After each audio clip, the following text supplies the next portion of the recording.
നമസ്കാരം. അപ്പോൾ ഇതിന് മുന്നേ നമ്മൾ ട്രഡീഷണലായിട്ട് വട്ടയപ്പം ചെയ്യുന്ന റെസിപ്പി അപ്ലോഡ് ചെയ്തിട്ടുണ്ടായിരുന്നു. ഇന്ന് ഞാൻ വന്നിരിക്കുന്ന വളരെ സിമ്പിളായിട്ട് നമുക്ക് എളുപ്പത്തിൽ തയ്യാറാക്കി എടുക്കാവുന്ന ഒരു വട്ടയപ്പത്തിൻ്റെ റെസിപ്പി ആയിട്ടാണ്. ശരിക്കും നമ്മൾ ട്രഡീഷണലി ചെയ്യുന്നതിൻ്റെ അതേ ടേസ്റ്റും അതുപോലെ തന്നെ വളരെയധികം സോഫ്റ്റ് ആയിട്ടുള്ളതാണ്. അപ്പോൾ എല്ലാവരും തീർച്ചയായും ട്രൈ ചെയ്ത് നോക്കുക. നമുക്ക് വേഗം തന്നെ വീഡിയോയിലോട്ടൊക്കെ പോകാം.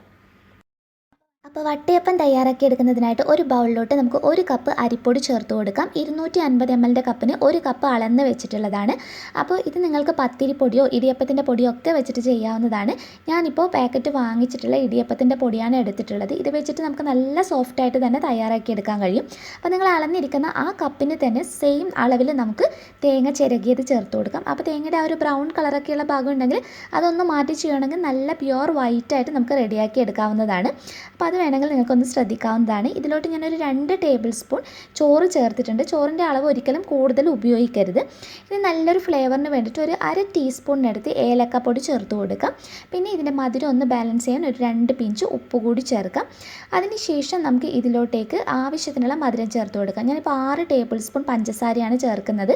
അത് ഓരോരുത്തരുടെ ഇഷ്ടത്തിനനുസരിച്ച് ചേർത്ത് കൊടുക്കാവുന്നതാണ്. ഇനി ഒരു 1/4 കപ്പിനടുത്ത് വെള്ളം ഞാൻ ഒഴിച്ചു കൊടുത്തിട്ടുണ്ട്. എന്നിട്ട് നമുക്കൊന്ന് മിക്സ് ചെയ്തെടുക്കാം. അപ്പോൾ ഒന്ന് മിക്സ് ചെയ്യുമ്പോൾ ഇതിപ്പോൾ നല്ല ടൈറ്റായിട്ടാണ് ഉള്ളത്. അപ്പോൾ വെള്ളം നോക്കി മാത്രം ചേർത്ത് കൊടുക്കുക. ആദ്യമേ തന്നെ അങ്ങ് ഒത്തിരി വെള്ളം ഒഴിക്കരുത്. അപ്പോൾ 1/4 കപ്പ് നമ്മൾ ചേർത്തിട്ടുണ്ട്. ഞാനിപ്പോൾ ഒരു 1/4 കപ്പ് കൂടി വീണ്ടും ചേർക്കുന്നുണ്ട്. അതിനുശേഷം ഒന്ന് മിക്സ് ചെയ്ത് നോക്കുക. അരിപ്പൊടിയും തേങ്ങയും ഈ കൂട്ടൊക്കെ നന്നായിട്ടൊന്ന് യോജിച്ച് കിട്ടിയാൽ മാത്രം മതി. കണ്ടില്ലേ, ഈ ഒരു പാകത്തിന് മാത്രം റെഡിയായി കിട്ടിയാൽ മതി. ഒത്തിരി ലൂസായിട്ട് നമ്മൾ ചെയ്തെടുക്കരുത്. ഇനി ഇതൊരു മിക്സിയുടെ ജാറിനകത്തോട്ട് ചേർത്ത് നല്ലതുപോലെ നമുക്കൊന്ന് അരച്ചെടുക്കണം. അപ്പം ഞാൻ നന്നായിട്ടൊന്ന് അരച്ചെടുത്തിട്ടുണ്ട്. കണ്ടില്ലേ, നല്ല തേങ്ങയൊക്കെ കൂടി നന്നായി മിക്സായി വന്നിട്ടുണ്ട്. ഇതിലോട്ട് 1 ടീസ്പൂൺ മുഴുവനായിട്ട് ഈസ്റ്റ് ചേർത്ത് കൊടുക്കുക. എന്നിട്ട് ഒന്നുകൂടി അങ്ങ് അടിച്ചെടുത്താൽ മതി. അപ്പോൾ അടിച്ചെടുത്ത ബാറ്റർ ഞാനൊന്ന് അരിച്ചെടുത്തിട്ടുണ്ട് കേട്ടോ. അപ്പോൾ ഒന്ന് അരിച്ചെടുത്ത് ചേർക്കുകയാണെങ്കിൽ നമ്മുടെ വട്ടയപ്പം ഒന്നുകൂടി അങ്ങ് സോഫ്റ്റ് ആയിരിക്കും. ഇനി നമുക്കിത് അടച്ചു വെച്ചിട്ട് നമുക്ക് ഫെർമെൻറ്റ് ചെയ്യാൻ വെക്കുകയാണ് വേണ്ടത്. അപ്പോൾ പൊങ്ങാൻ വേണ്ടിയിട്ട് വെക്കുന്ന സമയത്ത് നല്ല ചൂടുള്ള സ്ഥലത്തൊക്കെ ആണെങ്കിൽ ഒരു 2 മണിക്കൂറൊക്കെ ധാരാളമാണ്.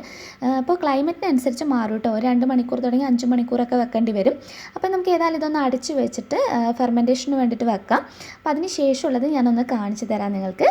അപ്പോൾ ശരിക്കും എൻ്റെ ഈ ഒരു കൂട്ട് ഫെർമെൻറ്റ് ആവാൻ വേണ്ടിയിട്ട് 2.5 മണിക്കൂർ മാത്രമേ എടുത്തിട്ടുണ്ടായിരുന്നുള്ളൂ കേട്ടോ. പെട്ടെന്ന് തന്നെ പൊങ്ങി കിട്ടിയിട്ടുണ്ടായിരുന്നു. അപ്പോൾ അത് ക്ലൈമറ്റിനനുസരിച്ചിട്ട് നിങ്ങൾ ടൈം ഒന്ന് നോക്കി അഡ്ജസ്റ്റ് ചെയ്യുക. അപ്പോൾ നന്നായിട്ട് ഇതുപോലെ തവി വെച്ചിട്ടൊന്ന് ഇളക്കി കൊടുക്കുക. ശരിക്കും ഒന്ന് മിക്സ് ചെയ്തെടുത്തതിന് ശേഷം വേണം നമ്മൾ അപ്പത്തിൻ്റെ കൂട്ടനി പാത്രത്തിലോട്ട് ഒഴിച്ച് സെറ്റ് ചെയ്തെടുക്കുന്നത്. അപ്പോൾ ഇതിനായിട്ട് ഞാനൊരു സ്റ്റീലിൻ്റെ ബൗൾ എടുത്തിട്ടുണ്ട്. നിങ്ങളുടെ കയ്യിൽ വട്ടയപ്പം ഉണ്ടാക്കുന്ന നല്ല പാത്രമൊക്കെ ഉണ്ടെങ്കിൽ അത് ഉപയോഗിച്ച് ചെയ്യുകയാണെങ്കിൽ കുറച്ചുകൂടി നല്ല ഷേപ്പിൽ ചെയ്തെടുക്കാം. ഞാനിപ്പോൾ സാധാരണ ഒരു സ്റ്റീലിൻ്റെ പ്ലേറ്റാണ് എടുത്തിട്ടുള്ളത്.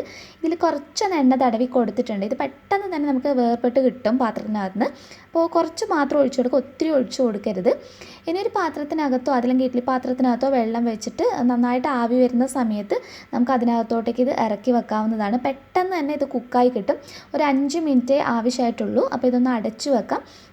സാധാരണ മീഡിയം ഫ്ലെയിമിലിട്ടിട്ട് വെച്ചാൽ മതി. അപ്പോൾ കറക്റ്റ് 5 മിനിറ്റേ കഴിഞ്ഞിട്ടുള്ളൂ കേട്ടോ. നമ്മുടെ വട്ടയപ്പം ഇവിടെ റെഡി ആയിട്ടുണ്ട്. കൂട്ടൊഴിക്കുന്ന സമയത്ത് എപ്പോഴും ശ്രദ്ധിക്കുക, ഒത്തിരി അങ്ങ് ഒഴിച്ചു കൊടുക്കരുത്. അപ്പോൾ പിന്നെ ഒരിക്കലും നമുക്ക് നല്ലതായിട്ട് കിട്ടില്ല. കൂട്ട് 1-2 തവിയൊക്കെ ഒഴിച്ചു കൊടുത്താൽ മതി. ഇതിപ്പോൾ നല്ല സോഫ്റ്റ് ആയിട്ടുള്ള വട്ടയപ്പം നമുക്ക് കിട്ടിയിട്ടുണ്ട്. അപ്പോൾ ഈ ഒരു കൂട്ടിൽ നിന്ന് നമുക്ക് 2 വട്ടയപ്പമാണ് കേട്ടോ ഇതുപോലുള്ള 2 എണ്ണ കിട്ടിയിട്ടുള്ളത്. നിങ്ങൾക്ക് ഞാൻ തൊട്ട് കാണിക്കുമ്പോൾ മനസ്സിലാവുന്നുണ്ട് ഇത് എത്രത്തോളം സോഫ്റ്റ് ആണെന്നുള്ളത്.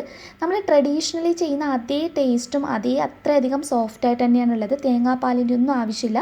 നിങ്ങൾ എന്തായാലും തീർച്ചയായും ട്രൈ ചെയ്ത് നോക്കുക. തീർച്ചയായും ഇഷ്ടമാകും. നല്ല സിമ്പിളായിട്ട് നമുക്ക് തയ്യാറാക്കി എടുക്കുകയും ചെയ്യാം. അപ്പോൾ നെക്സ്റ്റ് വീഡിയോയിൽ ഇനിയും നമുക്ക് നല്ല നല്ല വെറൈറ്റീസുമായി കാണാം. അതുവരെ ടേക്ക് കെയർ. Bye bye.